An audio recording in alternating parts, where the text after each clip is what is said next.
This show is sponsored by BetterHelp Online Therapy. Without a healthy mind, being happy is hard. Visit betterhelp.com/kindafunny and see if online therapy is for you.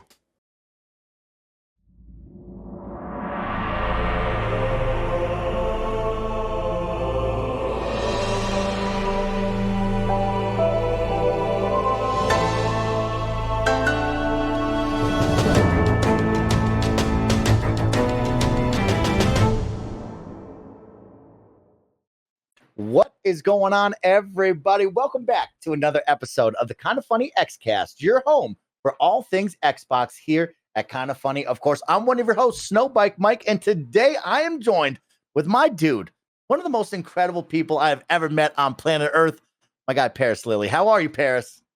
Oh, I'm doing fantastic. Glad to be back this week. I missed last week, unfortunately. Kids are back in school. It was chaos, so I missed last week, but good, doing good. I love hearing that. And, your son really enjoyed Halo Infinite. They're gamers over there in your household. How was it, the transition going back into school hours and maybe hitting the off button on that console? That was a part of the chaos because I warned these children for about 3 weeks. You might want to start going to bed a little bit earlier. You're going to be in for rude awakening, first day of school. That first day was nuts. But just the entire week. Ironically enough, this being an Xbox show, that Xbox Family app is so clutch because I've set all their hours during the week. They can't, gaming is done at 11 p.m. for my son, as an example. He can't turn it back on again until I think like 7 in the morning. I limit the amount of hours, during the school week. So they're not, gaming. They can focus on school weekends. I let them go nuts or whatever. But yeah, it was a rough first weekend to Lily. I love, that brings a smile to my face, makes you laugh. And I also love hearing that you're using the family app, right? I think that's something my mom wishes she had when me and my little brother were going through it, because man, oh man, there was a lot of screaming, a lot of yelling, a lot of crying when power cords were being unplugged. Back in the day when you used to have to plug up the phone line, there was a lot of shenanigans going on. So that's awesome. Now, something I found out with the family app, because I didn't know this until I really started limiting hours during the week. My son comes to me one night and he goes, "Dad, I only have 15 minutes left of time. How many hours did you set this to?" And I think I give him like 4 hours or something during the week. But it gives you a warning when it's about to run out, like a notification pops up on the screen. I didn't know that. So that's another cool little part. It'll let them know you're about to run out of time. So wrap this nonsense up until you go to bed. Get some sleep. Better make this a special 15 minutes because that's all you got. I love that. Well, of course, joining us this week is a very special guest, somebody who always challenges me to be better, always makes me feel good that there's some positivity out in the world, that we can be better and we will be better. And gosh darn it, we can always have fun and come together playing games. My dude from the Spawn on Me podcast, of course, the one, the only, Kahlief Adams. Kahlief, what up, homie? Fam, it is so good to see you. Thank you for such a wonderful introduction. And I want to bridge all that positivity by starting off the show with a bunch of negativity. Yes. I wish I had that app that I could turn off all your consoles, Parris Lilly. I'm going to turn off everything that you have in your home. I want to make sure you have 2 hours to play nothing. You can't play no games, can't do any of that stuff. I hope all your consoles burn up and they melt into your floor so you can't play no games ever again. And you wonder why I roasted you in front of the entire world when Cock Can't Cook. I love you, man. I love you too, fam. It's a wild week. We got Ric Flair power driving people on planes. We got love happening in the world. We got so many dope games in the space.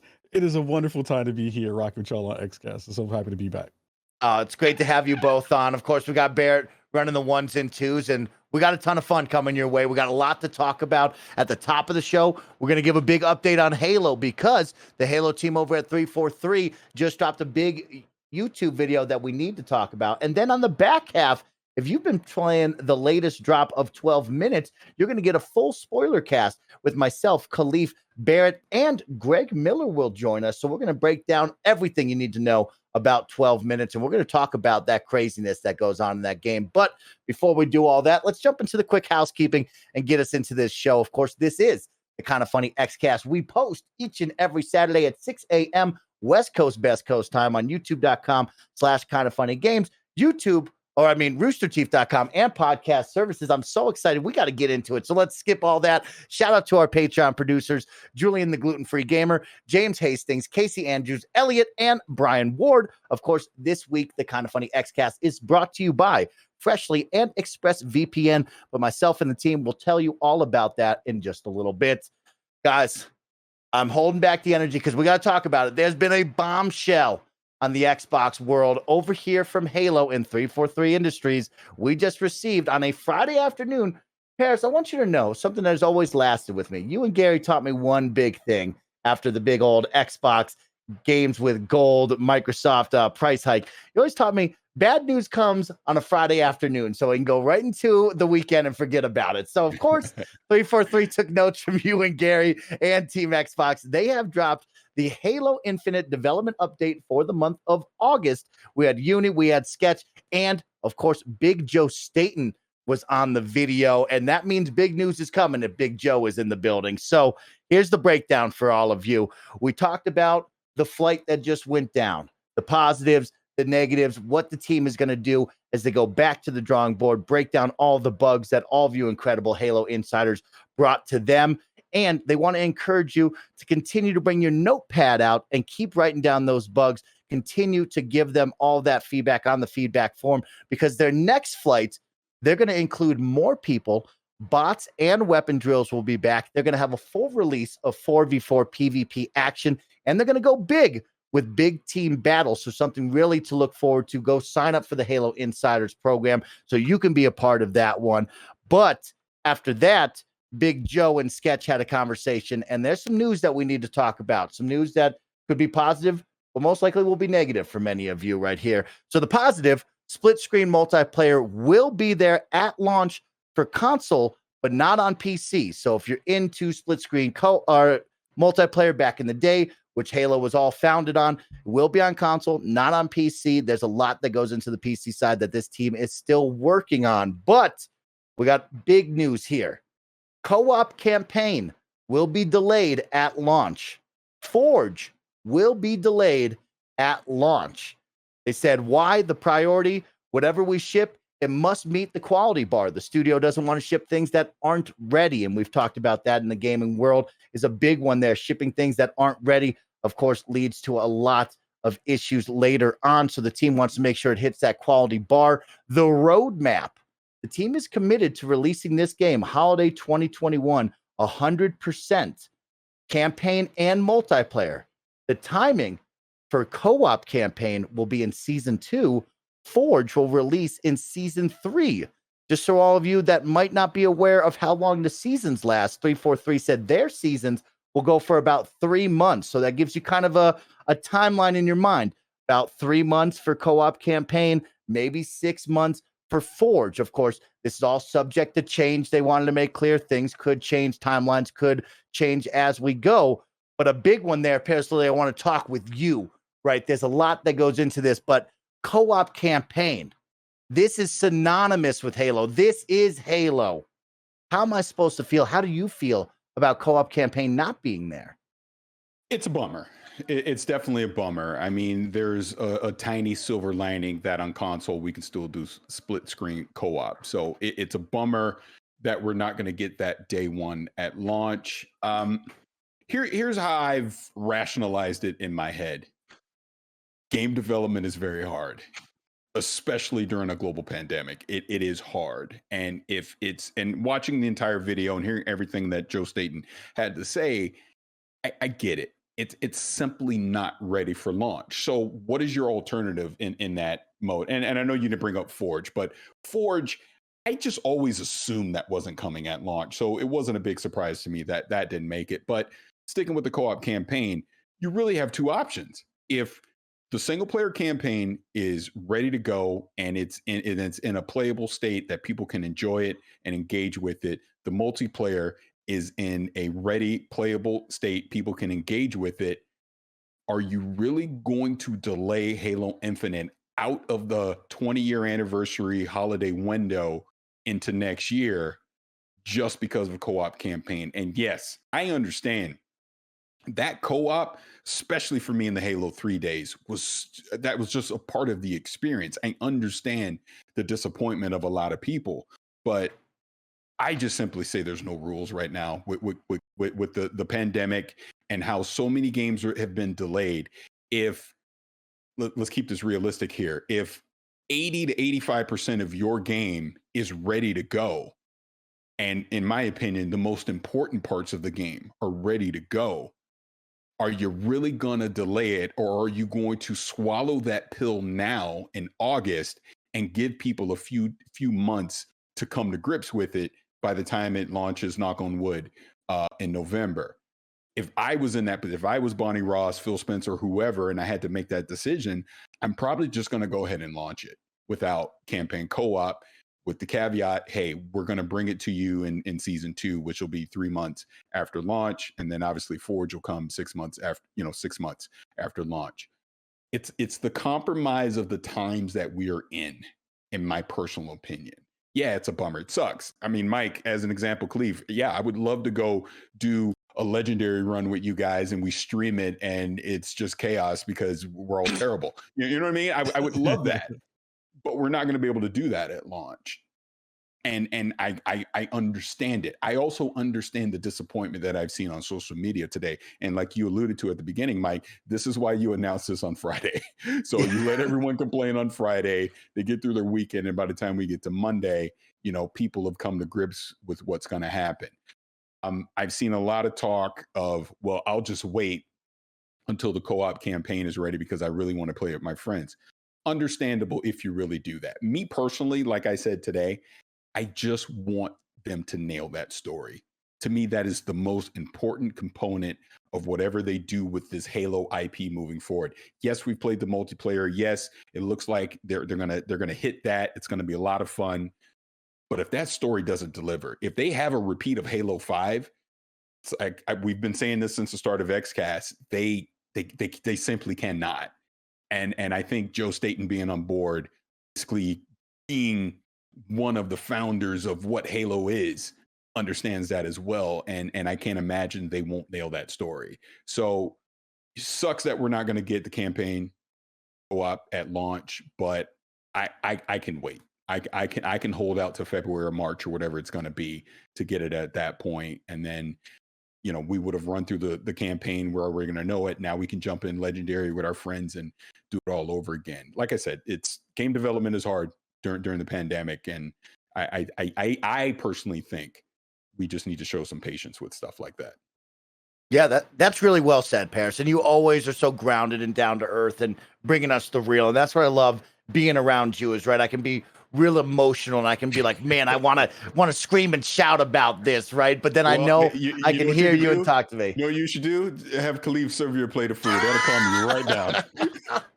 Kahlief, I'm about to kick it to you in a moment, but I like what Parris said, and that was another one that Joe Staten and the team stated in the YouTube video is Halo Infinite is a live game, and it isn't really ever finished, right? This is going to be a live games of service, and they wanted to look at it as like, we need to start, right? You need to start a live service game. You can't just hold on to it. If it's going to be around forever, let's get the life going, and we'll go from there, and we'll build off of that. And I thought that was really powerful, and you also said it as well, being in COVID. And if you watch to the end of the video, that team talking about what happened back in March when we put all of our lives on hold and we just left, right? And then they showed raw footage of the studio of like things just being totally in the wrong areas and them rebuilding desks and setups for us now returning. And it's just like, it kind of gives you that reality check of like, man, this is what we all dealt with in different forms of life of, we just up and left things, and then we came back, and now we need to rebuild. And the power of human goodness and humankind is we can rebuild together if we try as best we can. And I think that was really powerful to see them come together. The consoles all on, people in different kind of work environments making this work again was really powerful. And that's a special message right there. But Kahlief, you're my positivity guy, and I'm down right now because you and I, we're supposed to be whipping that warthog around this semi-open world. I mean, Halo co-op campaign. What are your thoughts on this?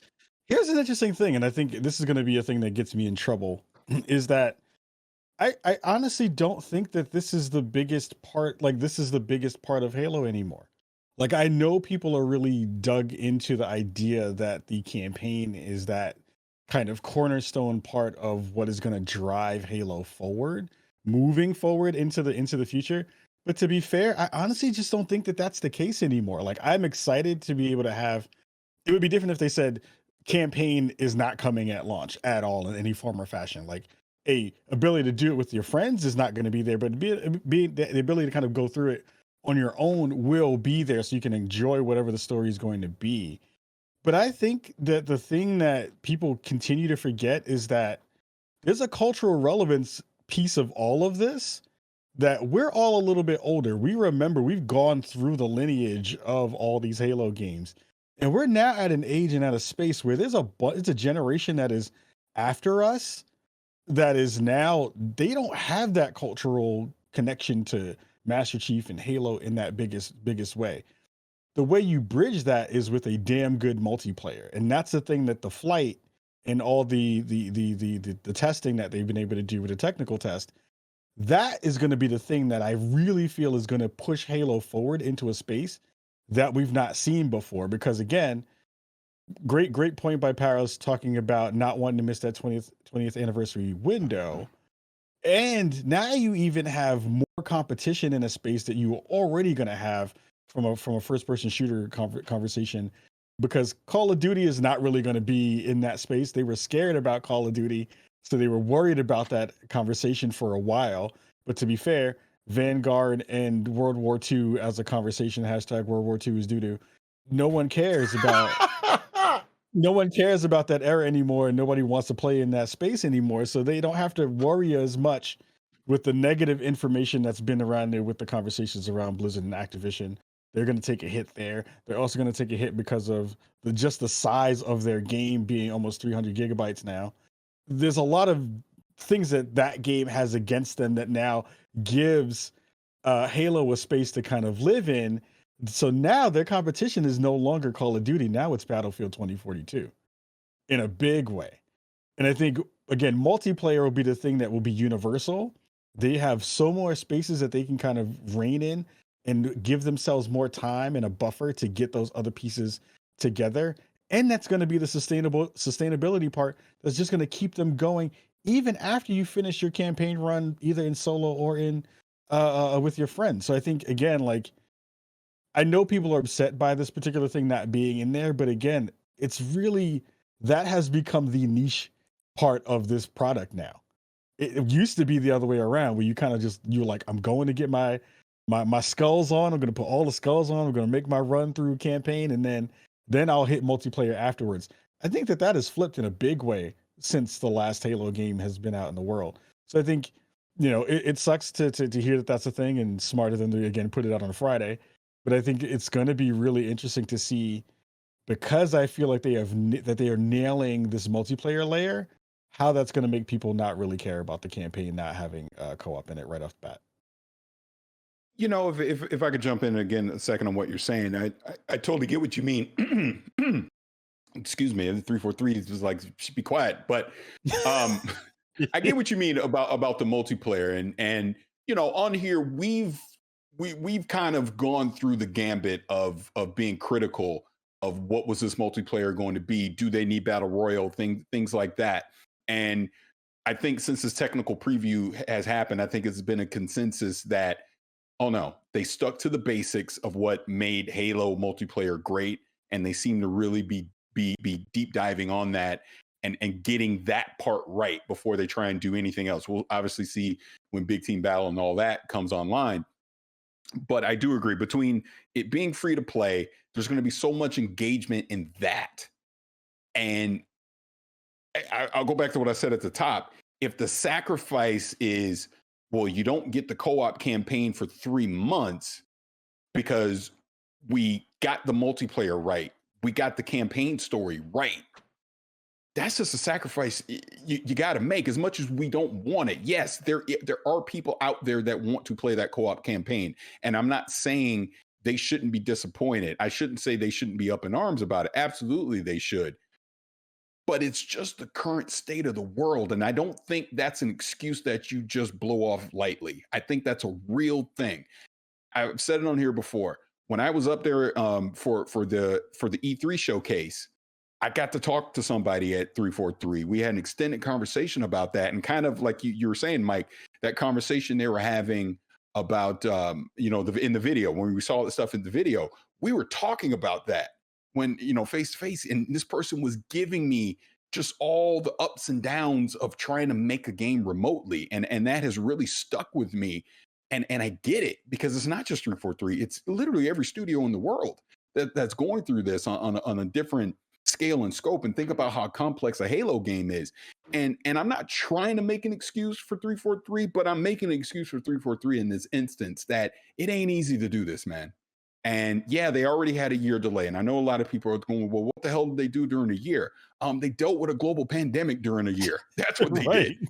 So you have to have some patience and sympathy on that stuff. And look, if the campaign's not right, I will be the first person on here banging the drum about, man, they screwed up this campaign. What the hell were they doing? But I don't think that's going to be the case. And I don't think not being able to play it with my buddies online is a deal breaker for me. Like I said, I think it's very significant that if the vast majority and the most important bits of the game are ready, why would you sit on them just for this one component? I think it's the right call to just go ahead and put it out, and you wait the 3 months, and then you get the co-op, and then you wait another 3 months, and then you get Forge. I think that's because they're playing the long game with Halo. This isn't Outriders where we'll play it for 2 weeks and put it down. They expect us to be playing this for a very long time. So if they're rolling out these features over a period of time and they're getting them right, I think that's the key thing here. I don't want a buggy game when it comes out. And if they're confident enough to know that the single player campaign and the multiplayer are going to be in a very polished state, put it out. It's that simple. Put it out. I can wait. Yeah, I can wait a little bit to get the rest. And I think and the funny thing is because I hadn't caught the actual like live news when you all caught it and Mike kind of shared it down. And two things popped into my head was like, oh, it's only 6 months. Like in an interesting space in the way that time and everything has worked during the pandemic.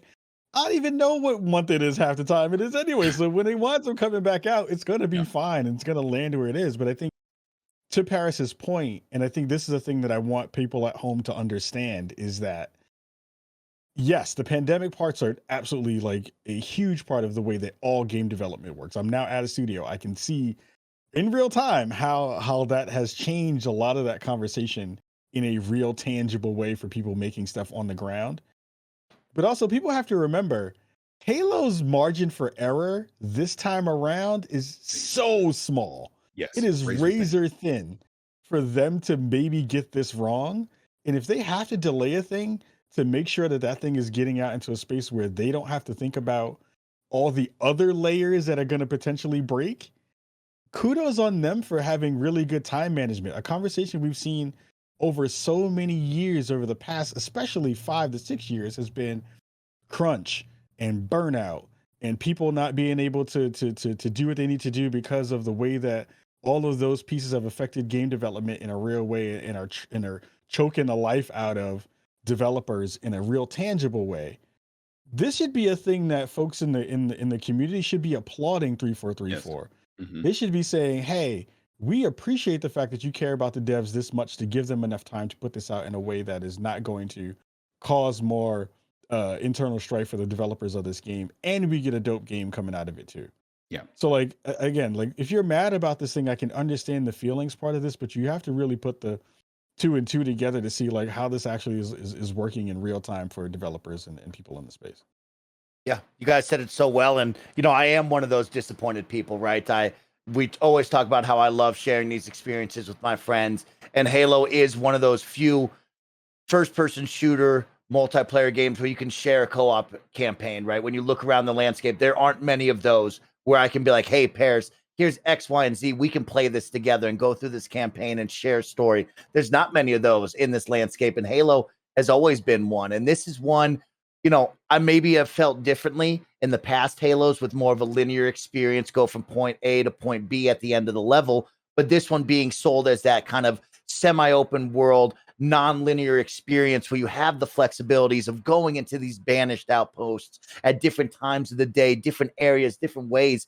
And the idea of like, you and your fire team are going to go out there and create something special. We're going to make these memorable moments was something I really look forward to. And that was something I think a lot of people latched onto and were like, wow, this is going to be different, right? This is going to feel like we're really Spartans making our own. And that's the disappointment area, right? I think that's where people are like, dang, that's too bad, right? But like you guys have broken it down, like we've talked about on the show before, right?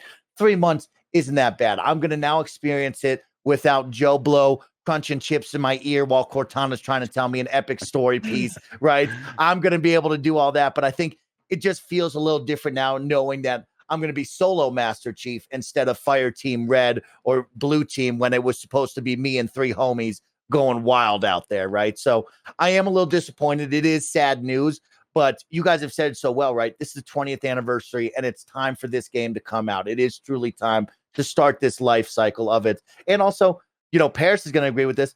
We have one of the best falls coming up. There's so much choice in the first-person shooter world that we haven't had, right? I got Battlefield, I got Call of Duty Vanguard, and I have Halo. I'm going to be in heaven. I'm going to be able to jump from one game to the next game, back to the other game. And in years past, I haven't had that choice. I haven't had those big titles like we do right now. And so at least I know I got that. I got a killer multiplayer. It's free to play, like you both have said, and it's going to have a long lifespan. And so it is exciting. It's a little disappointing, but I'm very excited no matter what to hit this point here in 2021. Yeah, and I completely agree with what you're saying. And let's be clear here. No one's happy about this. I mean, I want a co-op campaign. I want to be able to do that. I mean, I'm lucky enough. Hey, I have my son who magically all of a sudden cares about Halo again. But I mean, we can do the split screen together. So I can have that experience here in my home. But I do understand exactly what you're saying, Mike. You want to be able to have that experience with your friends. You want to be able to do that, and we're not. And I just think you have to be sympathetic to the current landscape of the world right now and how it's affected game development and what that means. I'd rather get, like I said, 2/3 or 85%, whatever you want to call it, of Halo Infinite now, and then get the other 15% in 3 months, versus getting none of it now and having to wait to get all of it 6 months from now, 9 months from now, whatever the case could be, right? So that's just how I see it. There's enough other things out there to distract me. So I think I'll be okay without having online co-op. No doubt. It's a big one. It's a bombshell for a Friday. It's something that I think the internet is going to talk about all weekend long. And then we're going to kind of burn ourselves out as we, get to one point where they reveal more about the story. We get the release date and we're all pumped up again. And then we get to the date where it's time to start, right? And then we'll kind of be on the back burner of all that. So it'll be exciting. But I want to really quick before we leave this, talk about Forge, right? Parris, yeah. I know I've talked with you about this. Kahlief, you've heard me and my friends talk about that, but that lifespan and that multiplayer aspect of grabbing the audience's attention and vying for their time and their respect here. And when we look at the life cycle, right, usually multiplayer games that come out, they're hot for the first month. They have a good window of the 3 months of capturing you. Then we get into that second half of 6 months, a year. And how do you retain those players? How do you keep them coming back for more? And Forge is a big one for Halo fans because it's been around for so long, and it leads to a lot of creativity. It leads to a lot of fun that can be had within the game that's user generated and created and keeps the game kind of alive and moving. Parris, you brought on like Forge. I didn't expect it at launch. 6 months, is that too far away to bring out such a cool tool that will keep this game really fresh and hot? Or is that kind of maybe in the right time to keep people back into it 6 months down the road and onward? Again, going in the lines with the online co-op, of course, we wish it was day one, for exactly what you're saying, Mike, to let people get their hands on it and just go nuts with their creative freedom. I think, I wish that was just 3 months instead of 6. I mean, 6 does seem kind of far away. It's really going to come down to how well does the current modes and maps hold up in this multiplayer? Are they going to be fun enough and unique enough to keep people engaged over that period of time before now the community gets to take over and start making their own maps and their own fun and all these wacky modes and scenarios that potentially we could have out of Forge. How do the seasons work? I mean, we got a tiny vertical slice, obviously, in the technical preview.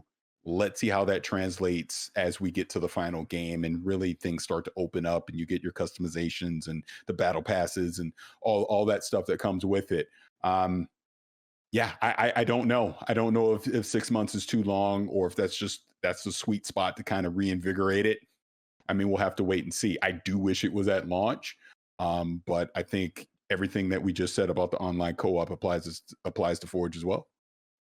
It's so exciting to me, Parris, when we think about it, right? Because I brought up you got the 3 juggernauts coming into the space this fall, and each one is bringing something a little bit different, right? We look at Battlefield, and they're doubling down on the multiplayer experience. They're coming out day one with Battlefield Portal, which is essentially Forge, right? And that gives the players, and especially, I think Forge, like we're just going to talk about 6 months down the road, when you have the highest player count right off the bat, it leads to a lot more people engaging with that tool and stuff. I wonder what the Forge tool will look like 6 months down the road and how many people will be messing with it when you look at Battlefield and it's like day one, people are going to be on Portal. And day one, that means a week later, we're going to be playing some weird game modes over there, I would say, and Kahlief, I know you want to jump in on this, but I would just quickly say it probably would be smart of them since it is going to be like because think about it, if it's 6 months, let's just say it's November, it does come out.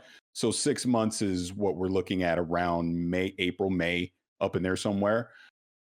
I'd almost treat it as like a relaunch of the multiplayer. I would make it a big deal that you're bringing Forge in so that, and again, it's free to play. So you're going to be able to get people to come in and try it and not have to worry about subscribing to Game Pass or spending $70 to be able to do it. You tell people, hey, it's available now. We've made this big event around it. Come try it out kind of thing. So to me, that would make the most sense. But Kahlief, I know you want to get in there. I think the interesting thing that I would love to have known from 343 and even like a little peek behind the curtain is how popular was Forge in the previous games? Because I'm assuming that it's popular enough to have brought it back for this new iteration.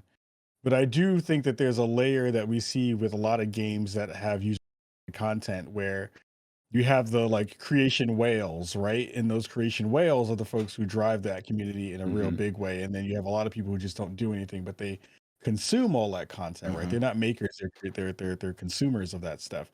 You wind up always having this weird balance out of people who are just like, well, I'm waiting for people to make cool stuff for me to play. I'm not gonna go make a map and then it not get played and nobody uses it and then that kind of thing.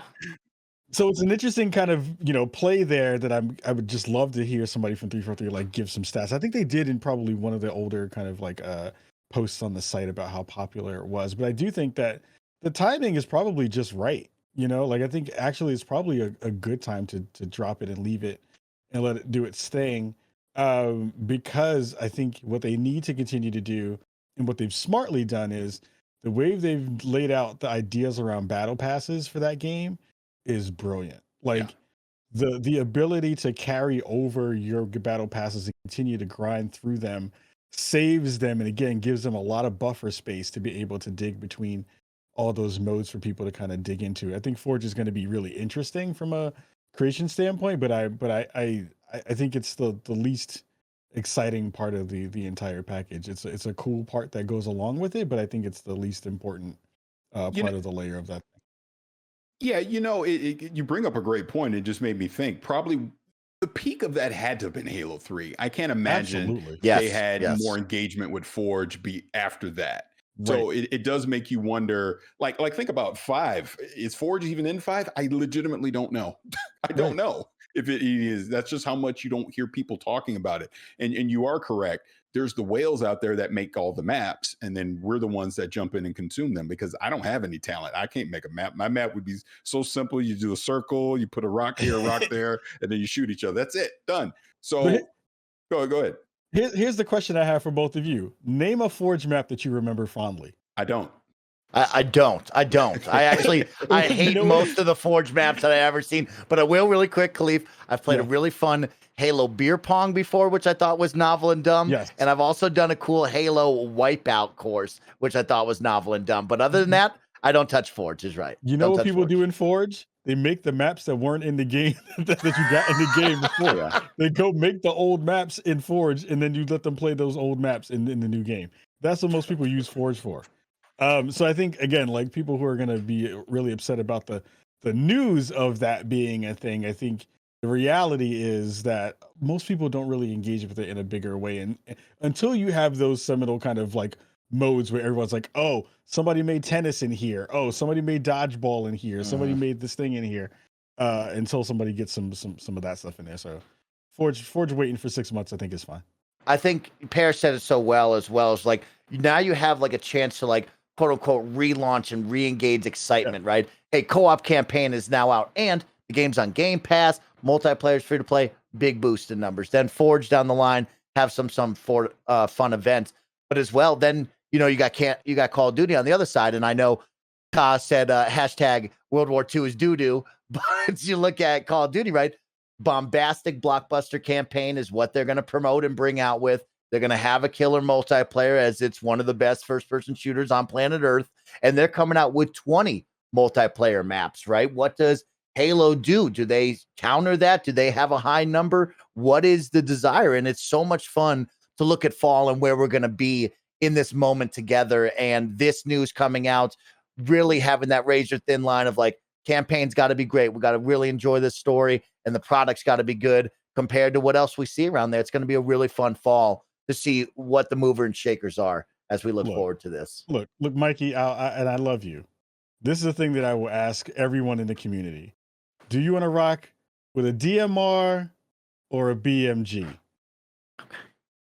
DMR in Halo, Call of Duty World War II, hashtag Call of Duty, World War II is due to BMR, boring machine gun. No one wants a BMR. You want a DMR.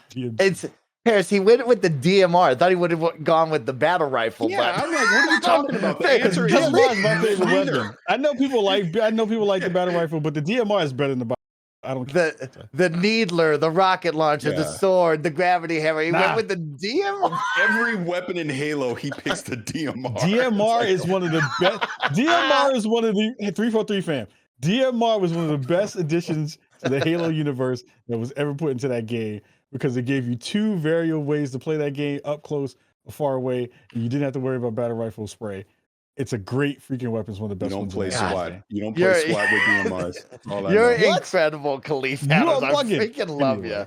So really quick, just to make sure people remember what I said at the top of all this after this conversation, there will be another flight coming up. And they said, make sure you are signed up to the Halo's Insider program. We're going to see 4v4 Slayer. We're going to see big team battle. They want you to keep a notepad down, keep sending in those bugs and everything you experience through that. And they also said, hey, it's a live service game. So if you're a Halo Insider, these flights are going to continue for the forever future of this game. So when they come out with new features, new things for this game, those insiders are going to take part in those flights. So if you want to check it out, let's make sure we're all signed up here. And wait, one last point on Halo before we move on. Yeah. I have said this since the first day I've been on this show, and I'm going to continue to say this. They cannot screw this up, and they know they can't screw this up.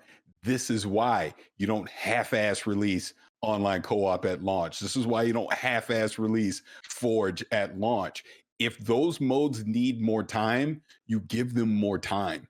I mean, to me, it's that simple.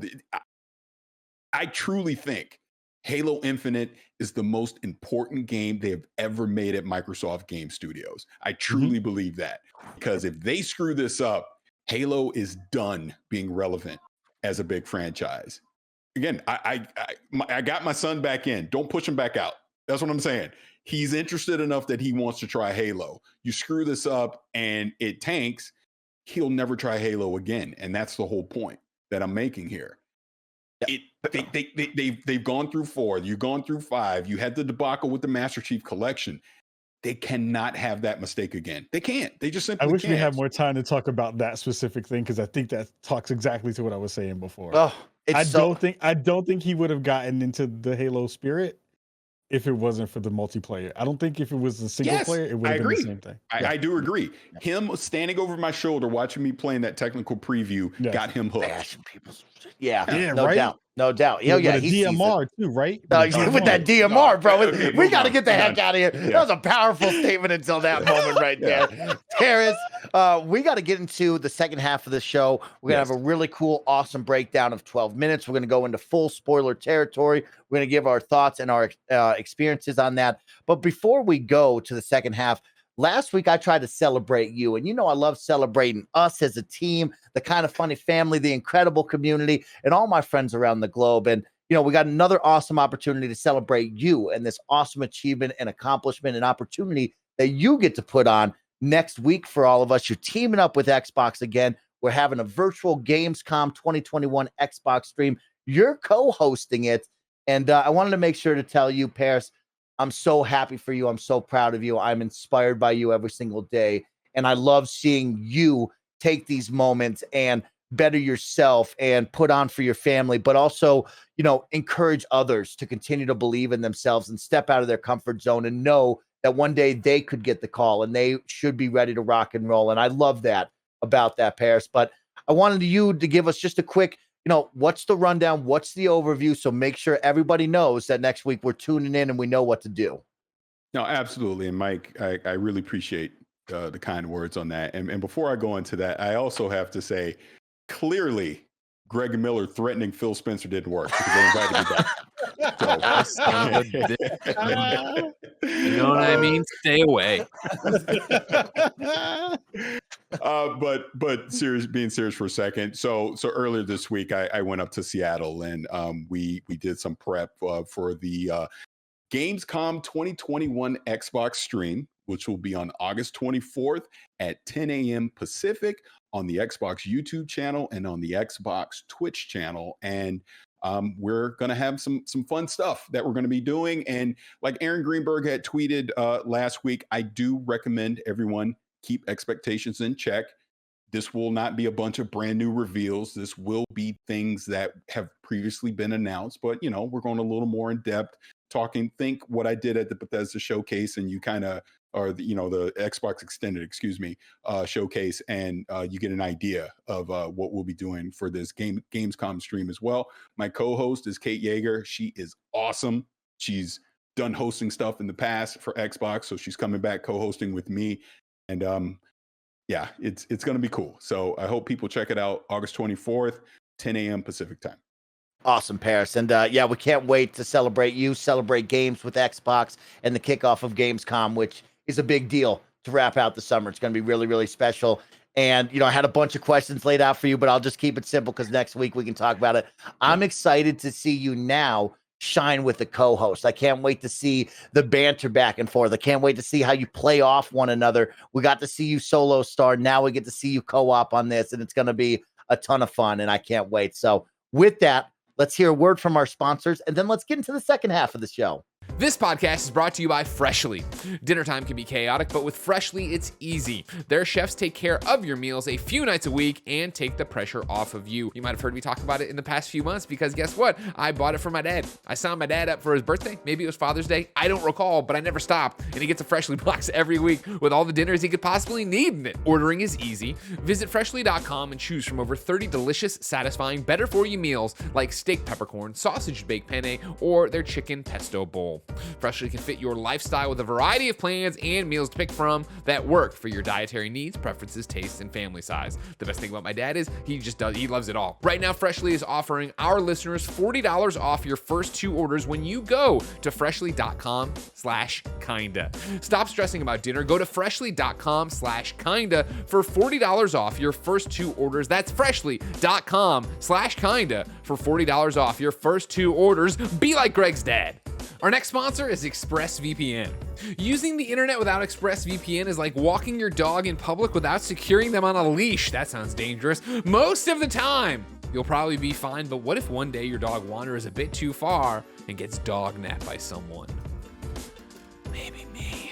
Why does everyone need a VPN? Well, ladies and gentlemen, every time you connect to an unencrypted network, guess what? Something like a hotel, a cafe, an airport, your grandmother's, your online data isn't secured. Any hacker on the same network can gain access and steal your personal data. That's right, don't trust grandma. So it's time to use ExpressVPN. Of course, you know Kinda Funny's been using ExpressVPN for quite some time because, of course, ExpressVPN has been good to us, so we like to be good to them. Again, we've been using ExpressVPN back at the office for quite a while, and we will be at the new office when we get in there in 2022. The idea is simple. It just locks out the bad guys, and that's what we all need, right? No more bad guys. Secure your online data today by visiting expressvpn.com/kindafunny. That's expressvpn.com/kindafunny. And you can get an extra 3 months free at expressvpn.com/kindafunny.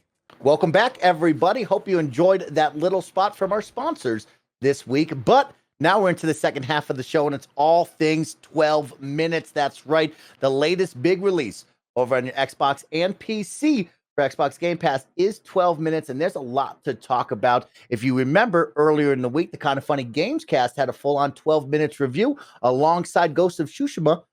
Got that one right for you, Greg. Director's cut. And so now we thought, you know what? Let's come together because there's a lot to talk about in 12 minutes. It was a wild ride, and we wanted to do the review justice, but we wanted to get together and have a full-on conversation about all of this. So I'll give you the quick rundown right now to everybody watching and listening. If you do not want to be spoiled on this, I'm going to ask the guys one quick impressions question before we go on to full spoilers territory. So I will break it down one more time before we go on to spoil everything about 12 minutes. But I want to welcome on Greg Miller, Kahlief Adams, and Barrett Courtney to join me for the spoiler cast. So let's go around the room really quick. Before we jump into full spoilers, please give me your quick thoughts and impressions of 12 minutes. Greg Miller, I'll start with you. Yeah, obviously you go to the Kinda Funny Gamescast to hear my expanded thoughts, but the short elevator pitches, I think it has a number of flaws or problems, you know what I mean?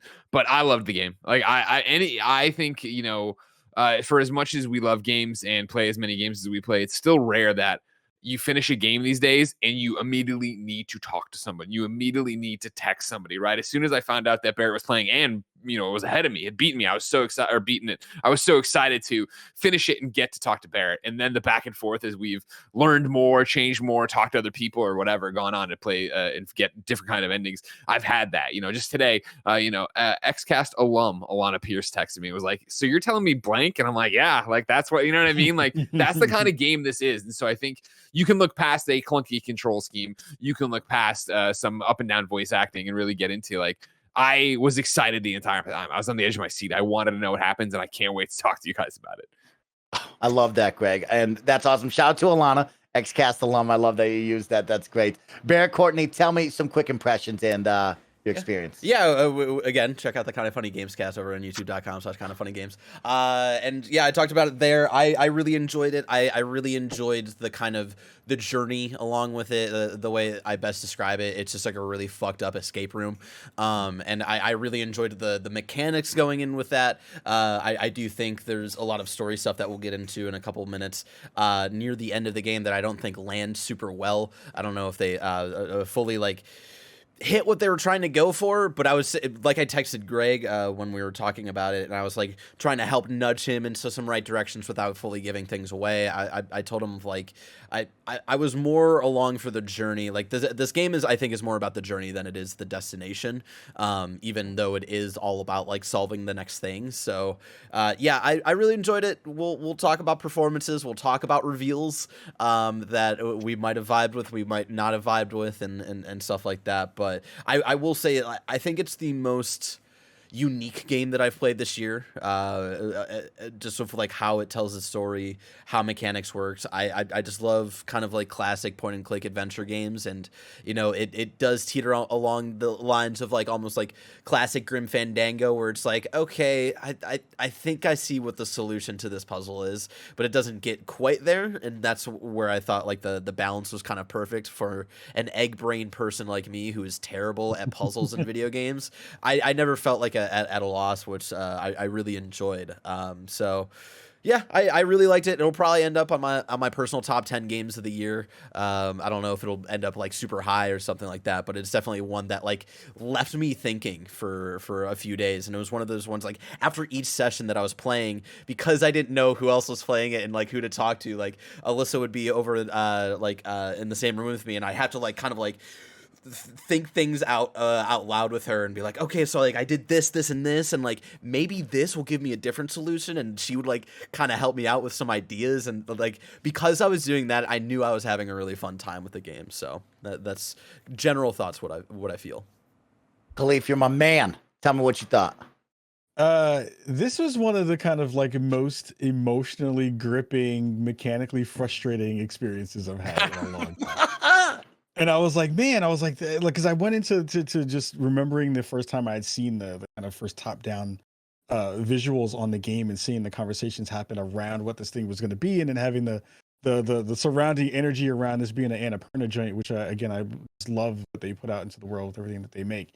My expectations are really, really high, and then when it didn't necessarily hit those expectations, it was a little bit of a disappointment. But it was really cool to be able to kind of go through this experience without having the zeitgeist around it already hit.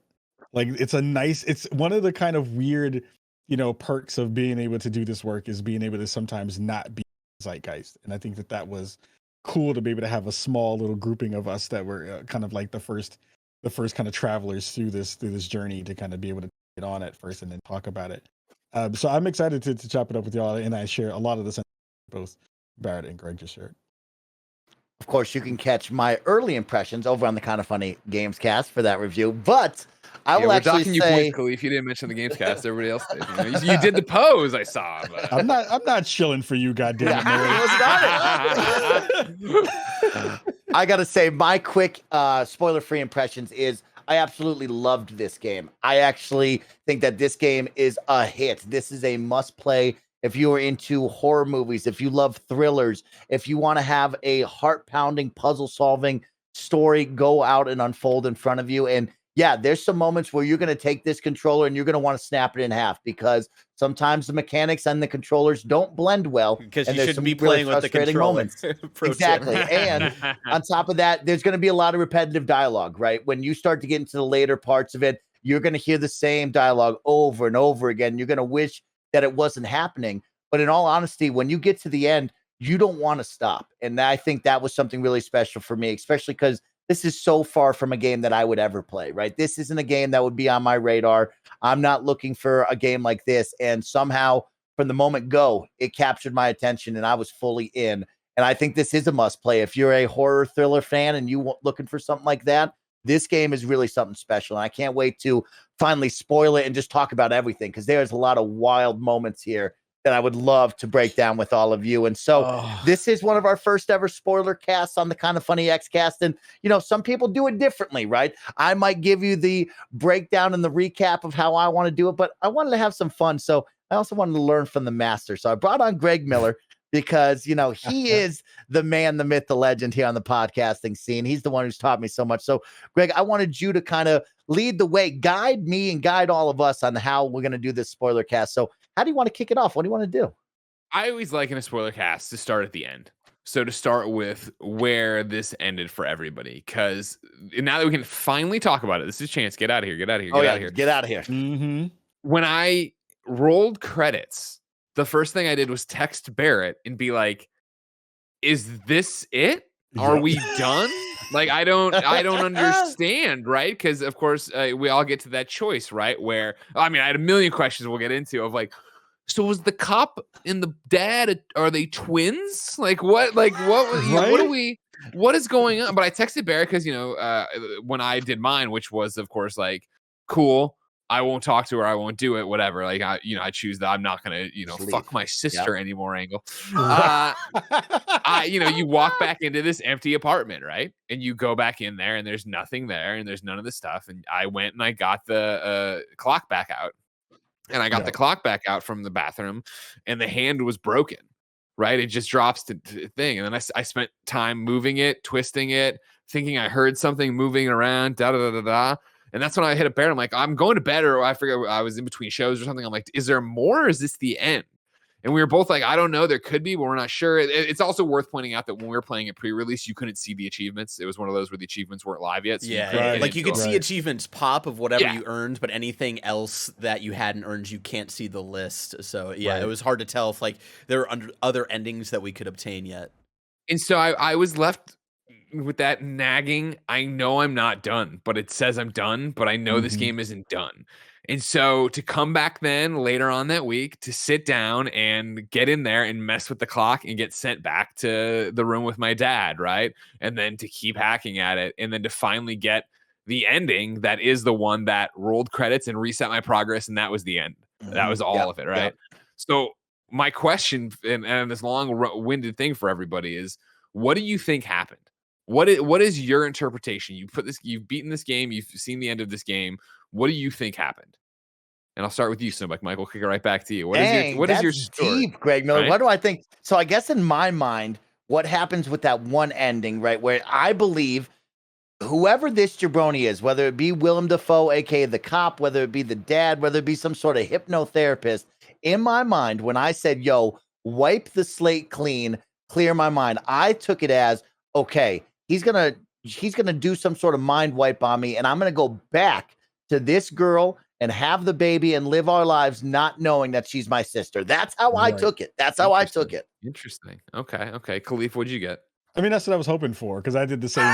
Because again, like who's the monster who's like, yo, I'm gonna just continue to smash my sister? Yo, I just won't tell her. Remember that we one. just haven't had that conversation. Like, I'm just gonna just know that going thing. I was like, what in the Black Mirror is that shit? But it's like, you wind up getting to that part, and interestingly enough, a thing that I saw as a conversation across the internet with people who were finally finishing it was that people weren't getting to that post credit scene. Yeah, a lot of people were just turning the game off before that, and I was like, no, you have to go back and you have to go look at the watch again to go do the other parts. It's such a weird ending that makes it feel just in a way that's like, this just can't be it. Like, you can't leave me in this desolate room where I can't touch anything and nothing works and nothing, and it's like the light switches don't do anything and I'm supposed to feel like something else is supposed to happen. I don't know if I've had a movie ending feel like that, or at least I can't recall it in a while, that made me feel very empty from a finale standpoint. Like, I was just like, damn, I wish I didn't go to the movies to see this shit kind of ending kind of feel. And I was like, I don't know. I don't even know where I was supposed to land with that particular ending and what the emotions were supposed to feel after that. Barrett, what's your interpretation? I kind of talked to when we were texting back and forth and just kind of theorizing, because I technically only saw the one ending where like I didn't roll the full credits. Like I went to the ending where you end in the empty apartment.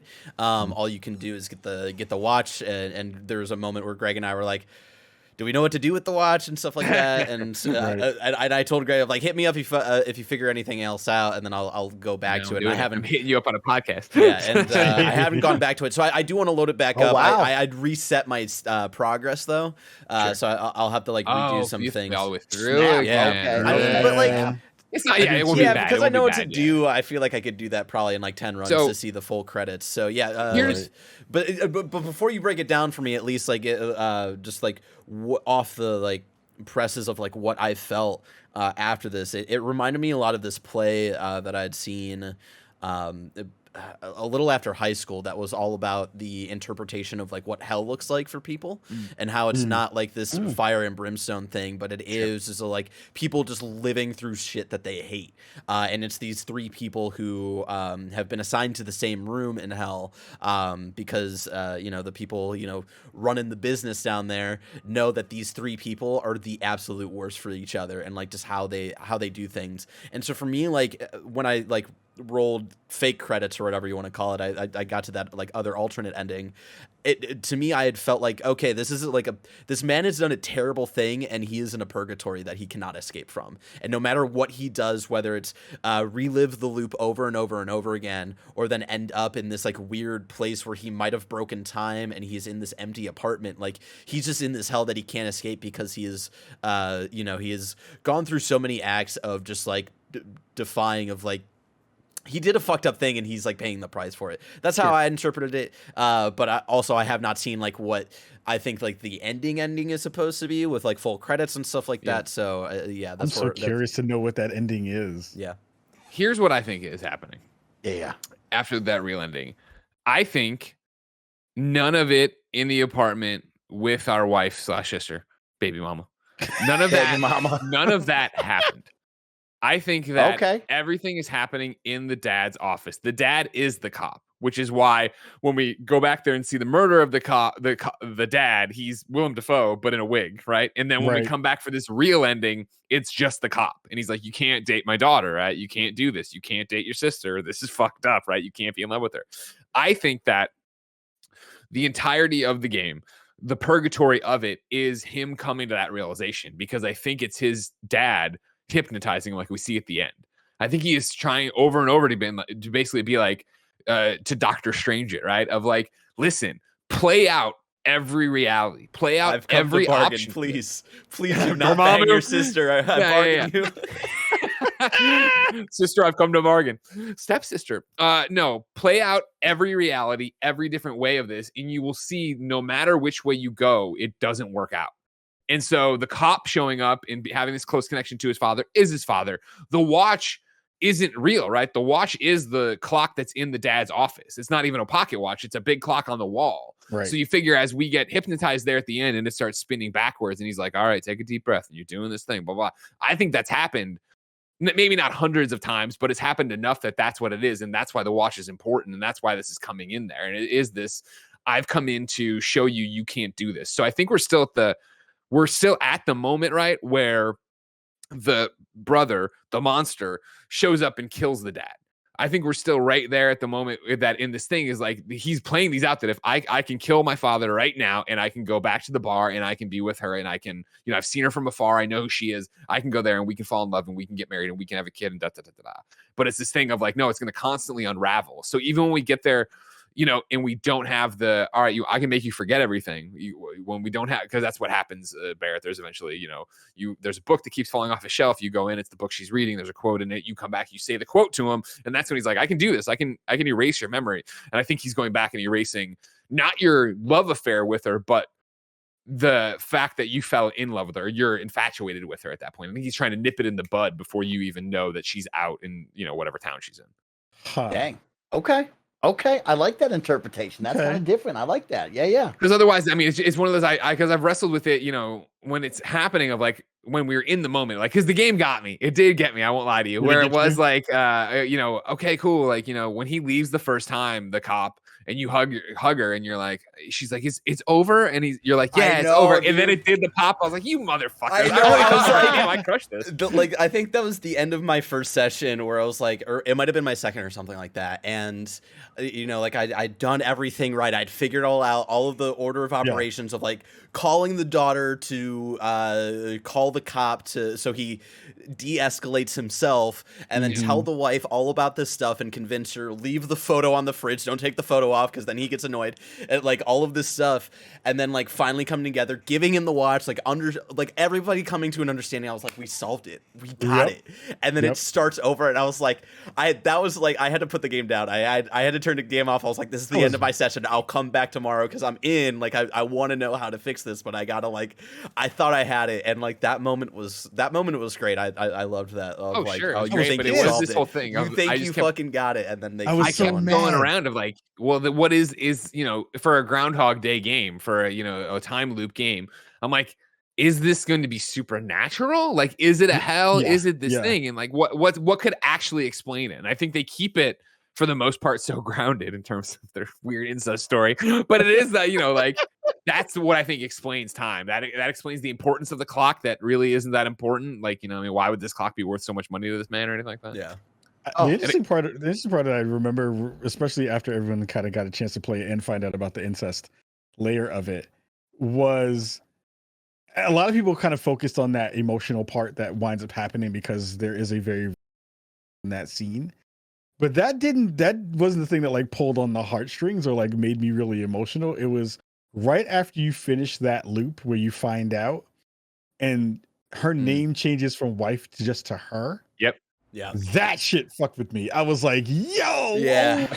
That's when it got real, and that like, yeah. oh god, That's and, when like, I was like, damn. and the way the game fuck. works, because I understand, like, there's some people out there who like things like think that some mechanics are a little clunky and stuff like that. I do agree to some aspects, because like that moment was almost kind of ruined for me, because then I'd like, when we got to that moment where you think you solve it, it all ends in a happy day, and then it keeps going. You're like, all right, what other threads are unsolved here? And then it's like, all right, let me shock the cop again to torture him to get anything out of him. And then it's like, okay, like the only thread, I guess, is this nanny, I guess, because then like before he leaves in the happy ending, he's like, oh, she had a name of like a flower or something.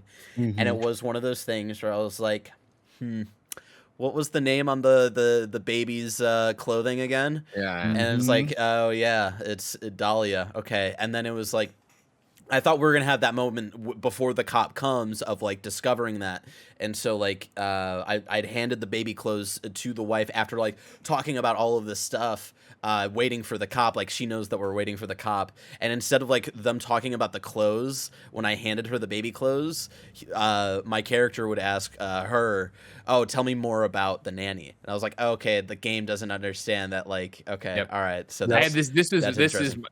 I think I talked about a couple frustrations in the review. Yeah. This was definitely one of them, that when I put it together, like, first off, when we had the happy ending and the cop was like, I'm gonna go find this brother, this monster or whatever, and I was like, that's a weird thread to leave hanging. And then when it started again, I'm like, am I the brother? Like everybody else in this game is like, Right. there's 3 of us in this game. And I was There's like, not much to well, how wouldn't I remember? That seems kind of corny, blah, blah, blah. Right. And so when you get to the point where I'm like, fuck, I am the brother, and it's Dahlia, and it was, oh, it's a flowery name, Dandelion or something. I was like, no, clearly Dahlia. Like it was that annoyance of, up until then, I felt like they'd have done a really good job of what the character knew, I knew as well, and vice versa. And so to get to that point where I had put this together, but I didn't know how to make him put it together, was frustrating. Yeah. Then I was kind of like, I get the cop in the handcuffs, show it to him, he remembers. I was like, oh, yeah. Okay. And then like, you throw up, everybody's freaking out, and then another loop happens. You're like, okay. Yeah. Oh, what a wild ride. Yeah, I loved this. I love the order of operations. That was one thing that really attached to me, was having my own certain steps. And I think the cool part is like we probably all had different certain steps, right? Because there was one point where my main goal was like, let's hit these first 5 steps. Lock the door, go into the closet, hide in the closet before she can come out. I'm in the closet. I'm calling the cops, like, please, Jesus, come save me. I walk out. She's like, hey, what are you doing? I didn't hear you come in. It's like, because I've been hiding in the closet away from you, right? And then I would go grab all the waters from her. I'd grab the pills. I'd mix up the pills to knock her out. I'd grab the time watch. Like, I had this fun order of operation, and my favorite was like hitting all of those points perfectly, or getting frustrated when I would miss one and it didn't feel right. And then building off of that, right? You brought up having the cop and like shocking him where he falls down, and now I'm torturing him. And at one point I shot him and he's bleeding out in his own blood. Yeah. It's like, what am I going to do? Because he doesn't want to talk to me. So I stabbed him and I murdered him. I was like, don't do that, Mike. So then I had him tied up and he was trying to get up. And I was like, no, bro, you got to get down, dude. And so I stabbed him in the stomach, and that gave me infinite time to just sit there and talk to him. And I was like, man, this is a wild game. And then as well, we kept going, right? And we looked into his phone and I got his daughter's number. So now I'm calling the daughter. And it was so funny because I had some funny moments, right? Where it's like, I flushed the pills down the toilet. I flushed the time clock down the toilet. I sat for a whole 10-minute loop, locked in the closet, hiding from everyone, calling the insurance company that will never answer. It just plays this fun like waiting music. I sat there for 12 whole minutes in the closet. I listened to my wife get violently murdered. The killer cop go, I guess nobody else is here. And the insurance movement went for another 2 minutes of please hold, nobody's here. I can't believe you did an entire loop with that. I guess this doesn't work. I did a whole loop doing that. Yeah, I did it for a couple of minutes. I was like, I think this is like a thing to distract you, to like waste your time and mess things up. So I sat on it for a couple of minutes and I was like, nah, I got to get out of here. Yeah. I think, meanwhile, I never had the insurance. I never knew that. Yeah. Mike mentioned that when we were talking about it. I was like, what are you talking about? I never even did the insurance. That's thing. interesting. Okay. I think like one of my favorite like aha like moments was the shit. It was like trying to find it's early on and you're trying to figure out about the pocket watch and like, where's this goddamn pocket watch? Does it even exist? Does she even have it? And then like when you get to the point at the very end of the loop, right as the cop is strangling you and she's about to admit like she has it, here's where it is. And it's like, all right, how do I hear that moment without dying? And then you put it together like, oh, she doesn't hear you come in, sneak into the closet before she can come out of the bathroom, wait the entire time so she can like actually come out and like say where the pocket watch is. That was like one of the moments where I was like, fuck, I feel hella smart, man. And it was just like little things like that. And again, like, you know, there's a lot of debate right now with like content warning stuff. We did the game requires you to do like a lot of fucked up things, like watching your wife get murdered, you know, torturing this man who is apparently a cop and like trying to get info out of him and like trying to figure out how to get to the next step, and unfortunately doing like a lot of stuff, and like a lot of people have been, you know, wondering about trigger warnings and content warnings around this game, and that stuff like never really hit me because it was mainly the fascination of the puzzle element, the escape room element of it that I was like so fascinated by. Whether or not, you know, like the story itself was really landing for me of like getting to the end of it. Yeah, like I get people kind of freaking out about the brother sister stuff, and I do think a little bit of that aspect is shock value just for shock value's sake. But it like more of like the accomplishment was like, I fucking did it. I figured out the puzzle that they were trying to set up. I don't care that these white people who are brother and sister having sex with each other. That ain't the first time that's happened in America. Be honest with yourselves. Like, it's not the most fucked up thing we've heard about. Be realistic here. Although it is a very, very fucked up thing that happens. So yeah, that was like going back to that was like one of my favorite aha moments was the figuring out where the pocket watch was. I'm happy that you had that aha, I'm hella smart. Man, I had none of that for 7 goddamn hours playing this game. I felt hella stupid playing this game. I think, first of all, I have to give a huge shout out to IGN's Ryan McCaffrey. I love you. Thank you so much, because without you, I would not have finished 12 minutes. I would be 12 hours playing this goddamn game because I couldn't find the mother effing vent because it was too dark to see on my screen. Yeah.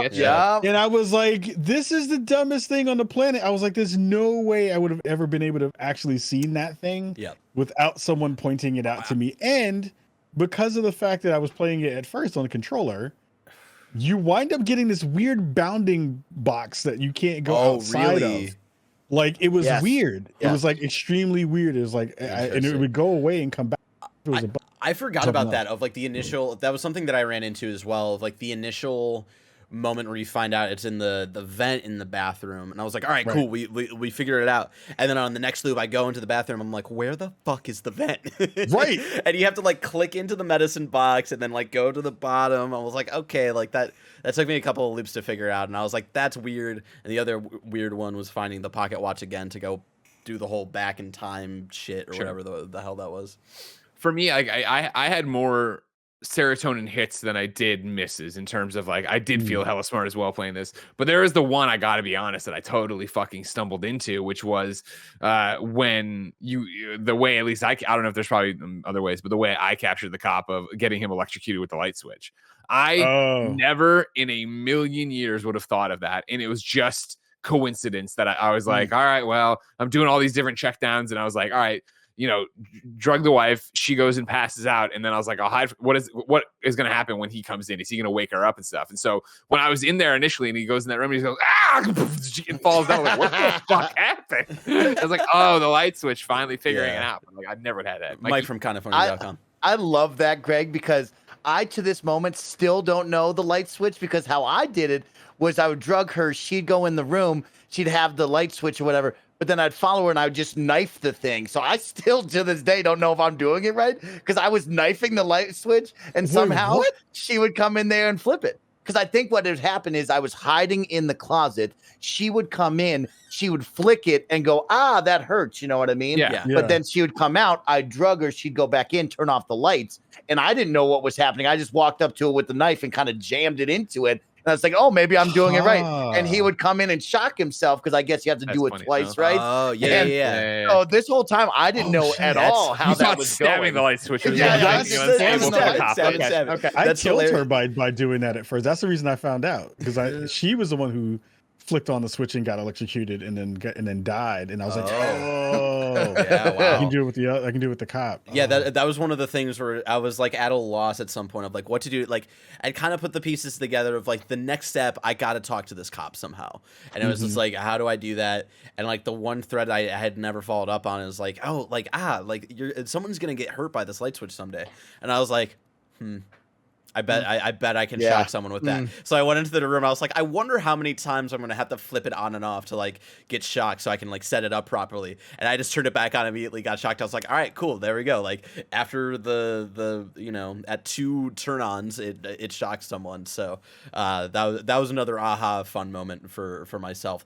The only puzzle that I had like fallen backwards into, I would say, was the one near the end where you go to the flashback or whatever the scene with the dad talking and trying to justify this relationship with your half sister, because you get that initial scene and then you go back into a loop, and I didn't know like what to do next, and it wasn't until like I got in the pocket watch, and I didn't even on purpose click it to like put it up in front of my face, but then it was like one of those things where I did it and then like I saw the background start morphing, and I was like, oh.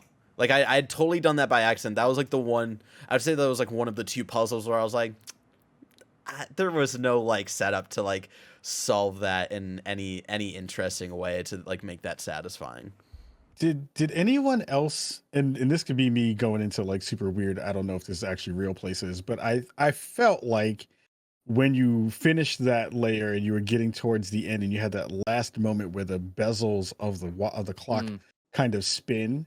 that it made a symbol at the top of the bezel that I felt maybe represented its own, like you got this ending of it. I'm curious to know if other people got a different looking symbol on that side of the bezel of the watch, the clock. Cause I was like, I wonder if that means a thing. Yeah. Cause it had like the 3 rows. And then like when you complete the second one, I was like, am I missing like a third ending that I'm not getting here and stuff? And so yeah, I had those bottom 2 connect, and it kind of looks like, I forget what it looked like, honestly. Like a seeing eye or something like that. And the one that I got, which was the going away, never see her again moment. Yeah. Okay. Interesting. I wonder, I wonder. Yeah, because I thought that it's something because I clicked on it a lot and trying to they move around or whatever. But even right now, I'm just on a random ass CNET article, and like when I was stopped, I had the first 2 lined up, but not the most outer rim wasn't lined up the way theirs is lined up. Yeah. The other part that I found that was a little bit frustrating was I was like, because after a certain point, once you've gone through loops, and I was getting frustrated, I was like, fuck every minute. I don't care which 12 other minutes you want to deal with. Fuck all of these minutes for a minute. I was a little bit disappointed at the fact that I saw so many other things that could have been cool to have used. Like you never used the stove at all, which I thought was super weird. Like the pictures on the wall didn't really represent anything. Oh, you'd be very wrong about that, Ka. Oh, they did. They did. Oh, yeah, there's. I was DMing with the nanobiologist who was able to figure out puzzles with each of the posters. Interesting. And if you notice with like the one in the bedroom, that one changes. I think it's supposed to be a callback to a Roman holiday. I think because it looked vaguely like that, and we know with like the carpet outside that's. The Shining and stuff. So obviously there's some movie influences, and so yeah, you have like the couple like cuddled up on each other in the windowsill. Then they're like kind of separated, and then there's one where the man is totally alone. I think the one in the living room, I think Nano was sending me.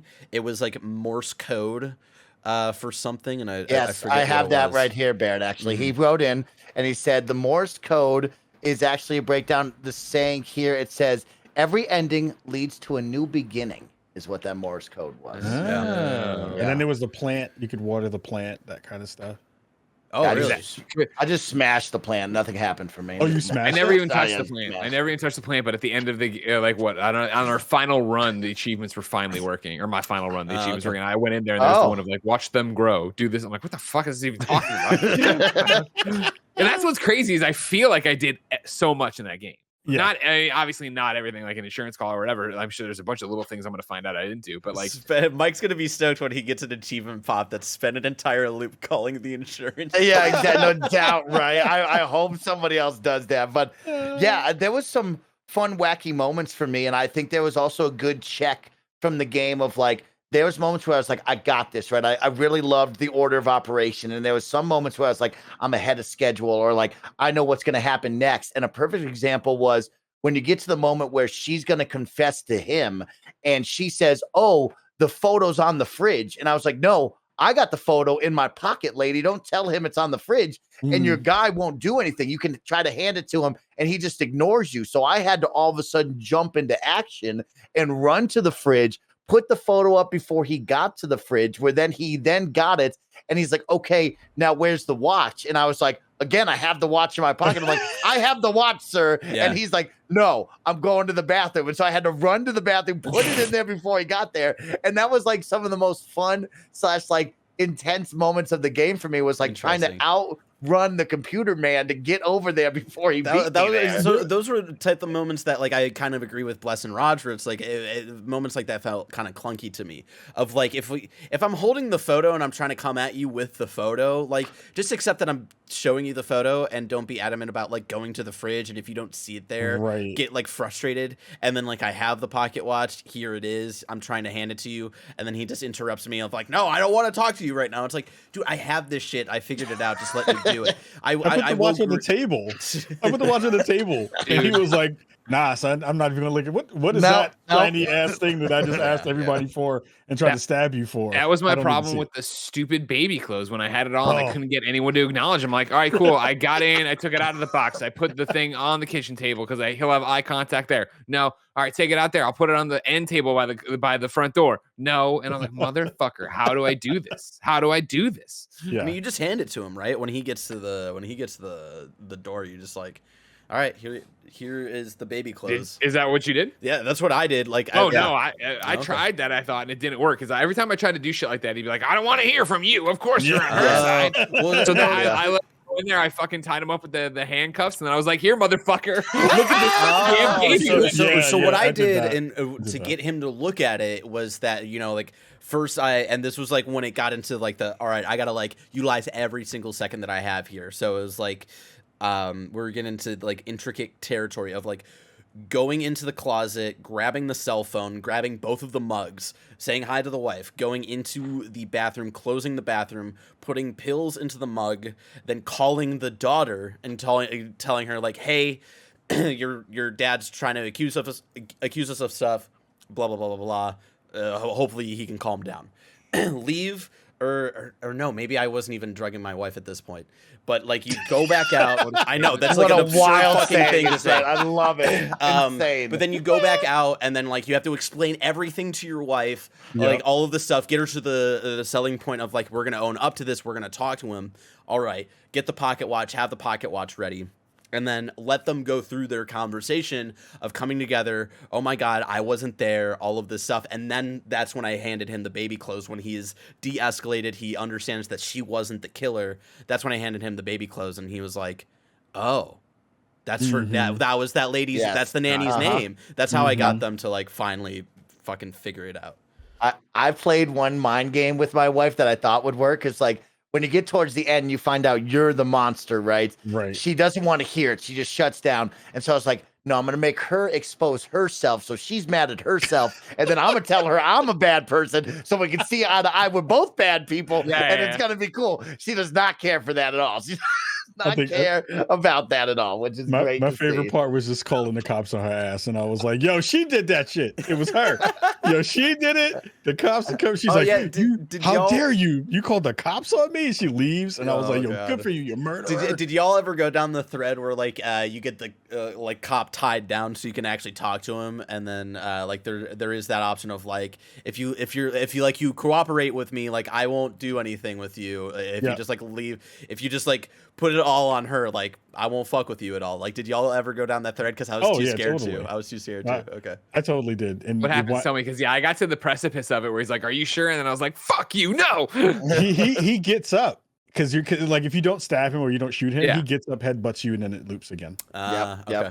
He attacks you, which I was like, how? I was like, you punk ass! As a dude is tied up, you're gonna let him get up, beat you up without his hands tied behind his back, and he's still gonna whip your ass. Like what? Like come the on. best. I love as well the knife where you can go at him and at first he dodges it and then beats you up. And then there's another scene where you elevate it where he dodges it, you dodge him, you then stab him, but then he still beats you up and you're like, oh man, I'm getting closer, y'all. We're getting closer. Mm-hmm. I never did that. Anytime I ever tried to make a move on him, he fucking punched me once, took me out.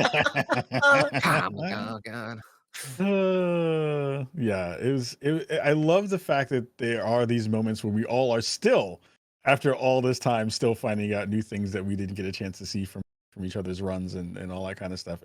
I do think another thing that I did see and I think was really interesting is because I played this by myself and didn't stream it.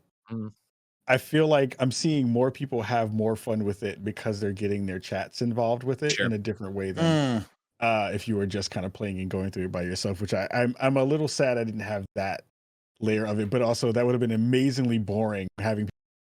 I don't see that great. I don't know where the watch is either, Kai. And I'm like, yeah, I don't know. Where 6 hours trying to figure this out. So,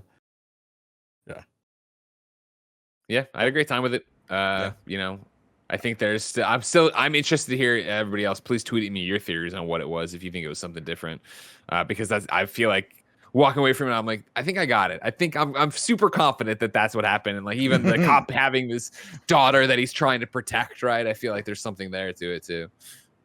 Yeah, I look forward to everything. So that was a lot of fun, and it was awesome to laugh and talk about that with all three of you. So thank you for joining me on the Kinda Funny Xcast for this fun little spoiler cast and experience share of 12 minutes. Out now. It's on Game Pass. You can play it on cloud, PC, and on your Xbox console. No reason not to give it a try. Like I said before, if you're into thrillers, horror, puzzle games, a really cool story-driven game, this is well worth the check out. And it's on Game Pass, which is a huge positive, no matter how you feel about it. But with that, let's wrap up the show. Of course, big shout out to Greg Miller for joining us. You can catch him on all sorts of kind of funny content. And Barrett on the ones and twos for running the show. And my good friend, Kahlief Adams, always bringing some sunshine and hype into my life. You're the best, Kahlief. Thanks for hanging out with me in Parris today. This has been your episode of the Kinda Funny Xcast. Let us know in the comments below. Are you sad about Halo not having co-op campaign or Forge at launch? And if you're playing 12 minutes, just share the hype with me in the comments as well. With that, we're out of here. Go take care of yourselves. Be safe. Have fun and play a bunch of video games. Peace.